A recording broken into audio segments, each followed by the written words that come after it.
مولانا محمد ناصر کی بیانات کے لیے مولانا محمد ناصر کی آفیشیل چینل کو سبسکرائب کریں۔ بسم اللہ الرحمن الرحیم۔ گرامی قدر سامعین و ناظرین،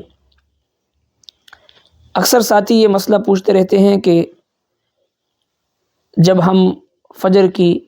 نماز کے لیے مسجد پہنچتے ہیں تو جماعت کھڑی ہوتی ہے، تو کیا اس وقت ہم سنت پڑھ سکتے ہیں کہ نہیں؟ اس بارے میں مختلف آراء سننے کو ملتی ہیں، جس کی وجہ سے لوگ پریشانی میں مبتلا ہو جاتے ہیں۔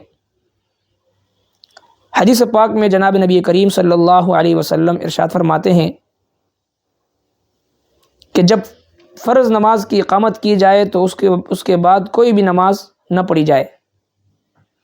اس حدیث پاک کی بنا پر بعض لوگ یہ رائے قائم کرتے ہیں کہ جب فجر کی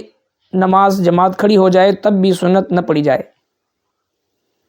اور دوسری حدیث پاک میں نبی کریم صلی اللہ علیہ وسلم ارشاد فرماتے ہیں کہ فجر کی سنتیں کبھی نہ چھوڑنا، اگرچہ تمہیں گھوڑے دوڑا کر لے جا رہے ہوں۔ یعنی فجر کی سنتوں کو ادا کرنے کی ترغیب آپ صلی اللہ علیہ وسلم نے خصوصی طور پر ارشاد فرمائی ہے دوسری سنتوں کے مقابلے میں۔ تو ایک طرف وہ حدیث ہے اور ایک طرف یہ دوسری حدیث پاک ہے، اور دونوں صحیح حدیث ہے، لہٰذا اب کس پر ہم عمل کریں؟ جب بھی کسی مسئلے میں دونوں طرف سے دو حدیثیں جمع ہو جائیں اور دونوں حدیثیں مختلف ہوں تو اس وقت ہم حضرات صحابہ کرام رضوان اللہ تعالی علیہ مجمعین کی سنت کو، ان کے قول فعل عمل کو دیکھ کر اور ان کے معمول کو دیکھ کر ہم فیصلہ کرتے ہیں۔ لہٰذا حدیث پاک میں متعدد صحابہ کرام سے روایت ہے کہ جب وہ نماز کے لیے آتے نماز فجر کے وقت اور جماعت کھڑی ہوتی تھی تو وہ صحابہ کرام مسجد کے ایک کونے میں جا کر پہلے سنت ادا کرتے تھے، اس کے بعد آ کر جماعت میں شریک ہوتے تھے۔ لہٰذا تمام مفسرین کرام، محدثین کرام، ائمہ کرام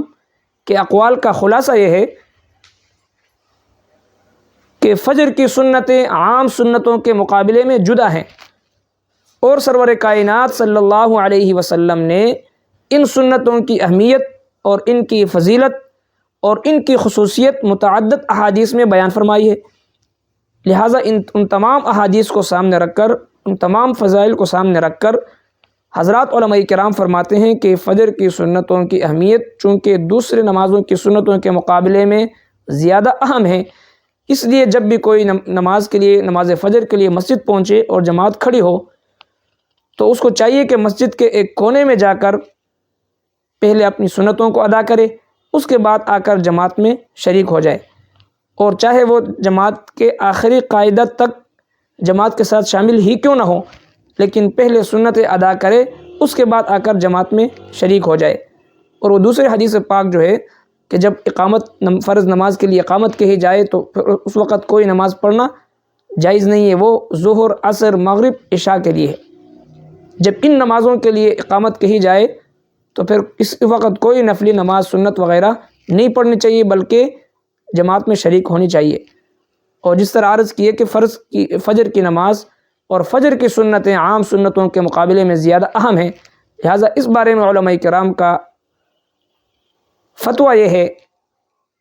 کہ پہلے سنتیں ادا کی جائے مسجد کے کسی گوشے میں جا کر، کسی کونے میں جا کر، اور اس کے بعد آ کر جماعت میں شریک ہوں۔ وما علینا الا البلاغ۔